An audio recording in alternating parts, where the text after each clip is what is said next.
नमस्कार दोस्तों, कासन स्टडी के ऑनलाइन क्लासेज में आप सभी का स्वागत है।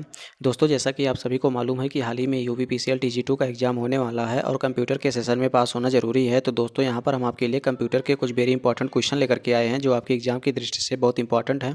तो जो भी दोस्त अभी तक चैनल को सब्सक्राइब नहीं किए हैं, चैनल को सब्सक्राइब कर लें और ये क्लासेज आपको पसंद आता है तो लाइक ज़रूर करिएगा। दोस्तों, आज के चलते हैं अपने पहले क्वेश्चन पर। हमारा पहला क्वेश्चन कह रहा है कि प्रथम गणना यंत्र कौन सा है? तो इसमें राइट आंसर हो जाएगा अबाकस। अगले क्वेश्चन की बात करते हैं। अगला क्वेश्चन यहाँ पर कह रहा है कि प्रमुख मेमोरी किसके समन्वय से कार्य करती है? तो किसके समन्वय से कार्य करती है? बताओगे सीपीयू के। अगले क्वेश्चन की बात करते हैं। अगला क्वेश्चन यहाँ पर कह रहा है कि माइक्रो प्रोसेसर जो कंप्यूटर का मस्तिष्क होता है उसे क्या कहते हैं? तो उसे क्या कहते हैं? बताओगे उसे माइक्रोचिप कहते हैं। ऑप्शन नंबर ए सही हो जाएगा। अगले क्वेश्चन की बात करते हैं। कह रहा है कंप्यूटर द्वारा प्रोड्यूस किया गया परिणाम है, तो वो कौन सा परिणाम है? तो इसमें बताओगे आउटपुट परिणाम है। अगले क्वेश्चन की बात करते हैं। अगला क्वेश्चन कह रहा है इनपुट का आउटपुट में रूपांतरण क्या कहलाता है? तो इनपुट का आउटपुट में रूपांतरण के बारे में बात करता है तो क्या कहलाता है? बताओगे सीपीयू के द्वारा होता है। ऑप्शन नंबर डी सही हो जाएगा। अगले क्वेश्चन की बात करते हैं। कह रहा है कि प्रोसेस्ड डेटा को क्या कहते हैं? प्रोसेस्ड डेटा को क्या कहते हैं? तो बताओगे प्रोसेसर कहते हैं। ऑप्शन नंबर सी सही हो जाएगा। अगले क्वेश्चन की बात करते हैं। अगला क्वेश्चन कह रहा है कि सीपीयू का मुख्य घटक क्या है? तो सीपीयू के मुख्य घटक के बारे में बात करते हैं तो यहाँ पर बताओगे ये सभी हैं। आप ऊपर के तीनों ऑप्शन सही हो जाएंगे। अगले क्वेश्चन की बात करते हैं। अगला क्वेश्चन यहाँ पर कह रहा है कंप्यूटर की क्षमता है। तो कंप्यूटर की क्षमता किसमें होती है, कि मतलब किस प्रकार की होती है? तो इसमें राइट आंसर बताओगे सीमित होती है। अगले क्वेश्चन की बात करते हैं। अगला क्वेश्चन यहाँ पर कह रहा है कि मनुष्य की स्मरण शक्ति कंप्यूटर की तुलना में होती है। तो मनुष्य की स्मरण शक्ति जो है कंप्यूटर की तुलना में किस प्रकार की होती है? तो इसमें राइट आंसर क्या हो जाएगा? बताओगे सामान्य होती है। ऑप्शन नंबर सी सही हो जाएगा। अगले क्वेश्चन की बात करते हैं। अगला क्वेश्चन यहाँ पर कह रहा है कि मानव मन और कंप्यूटर में किसकी गति सबसे अधिक होती है? तो इसमें किसकी गति सबसे अधिक होती है? तो इसमें राइट आंसर क्या बताओगे? तो इसमें बताओगे इनमें से कोई नहीं।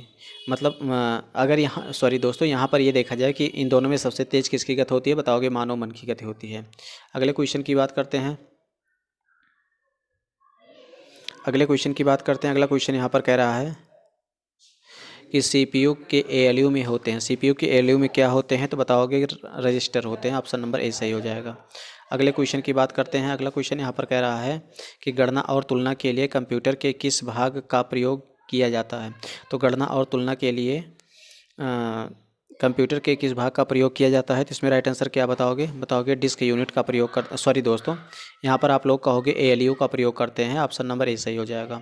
अगले क्वेश्चन की बात करते हैं। अगला क्वेश्चन कह रहा है एक हार्डवेयर डिवाइस जो डेटा को अर्थपूर्ण इन्फॉर्मेशन में परावर्तित करता है उसे क्या कहते हैं? तो इसमें राइट आंसर हो जाएगा प्रोसेसर कहते हैं। अगले क्वेश्चन की बात करते हैं। प्रोसेसर के तीन मुख्य भाग कौन से होते हैं? तो प्रोसेसर के जो तीन मुख्य भाग होते हैं उसे एएलयू, कंट्रोल यूनिट और रजिस्टर होते कहते हैं। अगले क्वेश्चन की बात करते हैं। अगला क्वेश्चन यहाँ पर कह रहा है कि सीपीयू और आई/ओ के बीच सिग्नलों के मूवमेंट को कौन नियंत्रित करता है? तो ये कौन नियंत्रित करता है? बताओगे control unit. Option number C सही हो जाएगा। अगले क्वेश्चन की बात करते हैं। अगला क्वेश्चन कह रहा है निम्नलिखित में से कौन सा कंप्यूटर का बुनियादी कार्य नहीं है? तो कौन सा बुनियादी कार्य नहीं है? बताओगे टेक्स्ट को स्कैन करना। अगले क्वेश्चन की बात करते हैं। अगला क्वेश्चन यहाँ पर कह रहा है परिचालन संपन्न करता है। तो परिचालन संपन्न करता है तो किस प्रकार का कंपन करता है? तो 17 में ऑप्शन नंबर सी हो जाएगा, अर्थमेटिक होती है। अगले क्वेश्चन की बात करते हैं। अगला क्वेश्चन यहाँ पर कह रहा है कंप्यूटर में अधिकांश प्रोसेसिंग किस में होती है? तो कंप्यूटर में अधिकांश प्रोसेसिंग किस में होती है? तो इसमें राइट आंसर क्या बताओगे? बताओगे सीपीयू में होती है। ऑप्शन नंबर ए सही हो जाएगा। अगले क्वेश्चन की बात करते हैं। अगला क्वेश्चन कह रहा है कि निम्नलिखित कंप्यूटर में निम्नलिखित में से कौन सा कार्य नहीं करता है? तो कंप्यूटर निम्नलिखित में से कौन सा कार्य नहीं करता है? तो इसमें राइट आंसर हो जाएगा अंडरस्टैंडिंग का कार्य नहीं करता है। अगले क्वेश्चन की बात करते हैं। अगला क्वेश्चन कह रहा है कि 1 मेगाबाइट कितने बाइट के बराबर होते हैं? तो 1 मेगाबाइट कितने बाइट के बराबर होते हैं? बताओगे 1024 MB के बराबर होते हैं। अगले क्वेश्चन की बात करते हैं। कह रहा है कि 1 गीगाबाइट कितने बाइट के बराबर होते हैं? गीगाबाइट की बात कर रहा है तो बताओगे 1024 MB के बराबर होते हैं। सॉरी दोस्तों, थोड़ी सी मेरी तबीयत ख़राब है जिसके कारण क्लास भी सही से नहीं चल पा रही है। अगले क्वेश्चन की बात करते हैं। कंप्यूटर में प्रयुक्त आईसी चिप बने होते हैं। तो कंप्यूटर में प्रयुक्त जो आईसी चिप होते हैं किस प्रकार के बने होते हैं? बताओगे सिलिकॉन से बने होते हैं। अगले क्वेश्चन की बात करते हैं। अगला क्वेश्चन कह रहा है कि इंटरनेट के पते में पद एचटीटीपी का सही विस्तृत रूप क्या है? तो एचटीटीपी का सही विस्तृत रूप होता है hyper text transfer protocol. Option number D सही हो जाएगा। अगले क्वेश्चन की बात करते हैं। कह रहा है किसी कंप्यूटर के प्रोग्राम में बच्चों द्वारा प्रयुक्त भाषा प्रायः कौन सी होती है? तो इसमें राइट आंसर हो जाएगा लोगो। अगले क्वेश्चन की बात करते हैं। अगला क्वेश्चन यहाँ पर कह रहा है कि एक जो है सुब्राय निजी कंप्यूटर जो अपनी गोद में रखने लायक छोटा सा होता है उसे क्या कहते हैं? तो उसे क्या कहते हैं बताओगे? नोटबुक कहते हैं। अगले क्वेश्चन की बात करते हैं। अगला क्वेश्चन यहाँ पर कह रहा है कि कोडांतरण एक जो है प्रोग्राम है वह निम्नलिखित में से किस में प्रोग्राम में रूपांतरण करता है? तो कौन करता है? तो वह हो जाएगा कोडांतरण से मशीन तक होती है। अगले क्वेश्चन की बात करते हैं। अगला क्वेश्चन यहाँ पर कह रहा है कि मल्टी प्रोसेसिंग होती है। तो मल्टी प्रोसेसिंग किस प्रकार की होती है? तो बताओगे एक से अधिक प्रोसेसर द्वारा होती है। ऑप्शन नंबर सी सही हो जाएगा। अगले क्वेश्चन की बात करते हैं। अगला क्वेश्चन कह रहा है निम्नलिखित में से ऑप्टिकल मेमोरी कौन सी है? ऑप्टिकल मेमोरी कौन सी है? बताओगे सीडी रोम होती है। अगले क्वेश्चन की बात करते हैं। अगला क्वेश्चन यहाँ पर कह रहा है कि सीपीयू में कंट्रोल मेमोरी और तीसरा कौन सा यूनिट होता है? तो कौन सा यूनिट होता है? बताओगे अर्थमेटिक लॉजिक यूनिट होता है। ऑप्शन नंबर सी सही हो जाएगा। अगले क्वेश्चन की बात करते हैं। कह रहा है कंप्यूटर के आविष्कारक कौन है? तो कंप्यूटर के आविष्कारक कौन है? बताओगे जो है चार्ल्स बेबेज हैं। ऑप्शन नंबर बी सही हो जाएगा। अगले क्वेश्चन की बात करते हैं। अगला क्वेश्चन कह रहा है कि सबसे पहला कंप्यूटर का नाम क्या है?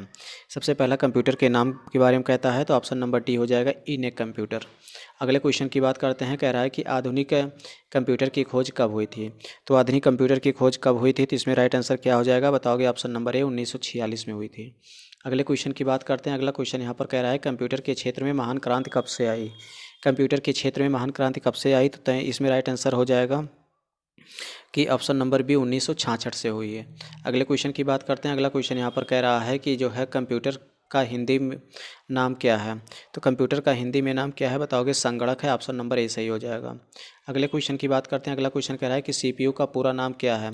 सीपीयू का पूरा नाम की बात करता है तो कहोगे सेंट्रल प्रोसेसिंग यूनिट होती है। ऑप्शन नंबर ए सही हो जाएगा। अगले क्वेश्चन की बात करते हैं। अगला क्वेश्चन यहाँ पर कह रहा है कि इनमें से कौन सा सर्च इंजन नहीं है? इसमें से कौन सा सर्च इंजन नहीं है? तो ऑप्शन नंबर बी हो जाएगा ओल्फ फ्रॉम अल्फ़ा नहीं है, बाकी तीनों हैं।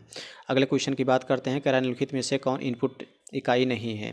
इनमें से कौन इनपुट इकाई नहीं है? तो ऑप्शन नंबर डी सही हो जाएगा। इनमें से सभी कोई भी इनपुट इकाई नहीं है, सब आउटपुट है। देखिए माउस यहाँ पर सॉरी दोस्तों, यहाँ पर कह रहा है कि इनपुट इकाई है। इनपुट कौन सा है? तो बताओ कि कीबोर्ड इनपुट है, कि कीबोर्ड हो गया, माउस, ये दोनों इनपुट है। स्कैनर भी आउटपुट इनपुट है, अर्थात ऑप्शन नंबर डी सही हो जाएगा। अगले क्वेश्चन की बात करते हैं। अगला क्वेश्चन कह रहा है कि मिश्रणा किस सिद्धांत पर कार्य करती है? मतलब किस शब्द का प्राय है, मतलब इसका पर्यायवाची क्या होता है, आपको ये बताना है। तो इसमें राइट आंसर क्या हो जाएगा? बताओगे मिथ्या होती है। ऑप्शन नंबर बी सही हो जाएगा। अगले क्वेश्चन की बात करते हैं। अगला क्वेश्चन यहाँ पर कह रहा है कि निम्नलिखित में से कौन सा भारत में सबसे तेज और पहला पेट फ्लास सुपर कंप्यूटर है जिसे जो है Indian institute of tropical meteorology में अनावरित किया गया है? तो वो कौन सा है? तो इसमें राइट आंसर क्या बताओगे इसमें राइट आंसर कि उसे जो है प्रायुक्त कहते हैं। ऑप्शन नंबर ए सही हो जाएगा। अगले क्वेश्चन की बात करते हैं। अगला क्वेश्चन यहाँ पर कह रहा है कि प्राचीन गणितीय गणना के लिए इस्तेमाल साधन कौन सा है? तो इसमें राइट आंसर हो जाएगा, बताओगे अबाकस। अगला क्वेश्चन दोस्तों आप लोगों को होमवर्क के लिए दिया जा रहा है। इस क्वेश्चन का आंसर आप लोग कमेंट बॉक्स में ज़रूर बताइएगा। कह रहा है कि माइक्रोचिप बनाने के लिए प्रयोग किया जाता है, तो इसमें किस चीज़ का यूज करते हैं? तो दोस्तों ये क्लासेज आपको पसंद आई है तो लाइक ज़रूर करिएगा। चैनल को सब्सक्राइब नहीं किए हैं तो चैनल को सब्सक्राइब भी जरूर कर लीजिएगा। इसी के साथ में सेशन ही समाप्त करते हैं। अगले सेशन में पुनः मिलेंगे। नमस्कार।